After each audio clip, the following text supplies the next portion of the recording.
And even as they did not like to retain God in their knowledge, God gave them over to a reprobate mind to do those things which are not convenient. And so today, because nobody's looking for God, everyone's becoming dumber and dumber and dumber and dumber. People forget about God further and further and further and further. People are relying on their gadgets to remember simple things.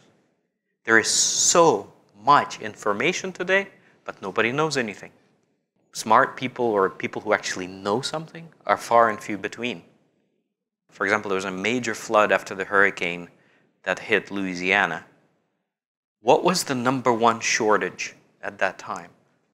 People were short on water. Wait a minute, there was water everywhere, right? But there was no water. No clean water. That is how Satan works, and that's what's going on in this world. To flood out the truth and flood out true knowledge. Satan knows that if you start removing knowledge, what happens? They were just popping up left and right again. You couldn't destroy it because it's God's church. So what did he do? He filled the whole world with different denominations and different teachings and just filled it with dirt everywhere so that you cannot see clean water anywhere. You can't. It's hidden. It's flooded, right? You have to go dig so deep into the ground, into some cave, into some place where that flood hasn't touched yet. Same thing with knowledge today. There's so much information on the internet, on everywhere, but knowledge? People don't know anything. They don't remember simple things. There's so much, and nobody knows. When you say, I know something, according to the Bible and according to God, when you say those words, that means you are one with that word. Then you can say, I know it. If it's not in your nature, you don't know it. You come and study you cram for an exam. You have an exam tomorrow. You did not study. That information is not in you. Then you have to cram for the exam tomorrow. You cram, you memorize, you pass the exam. I was really good at that, by the way. All 6 years, that's all I did.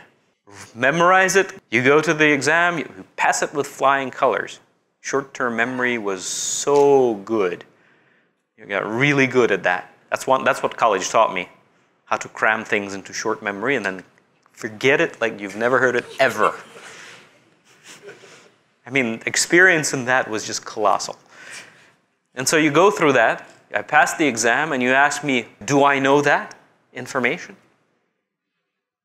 Can I say, I know it? No. But wait a minute, I know it, right? I passed an exam. Memorizing something is not knowing it. That's the example. So people say, I know the cross.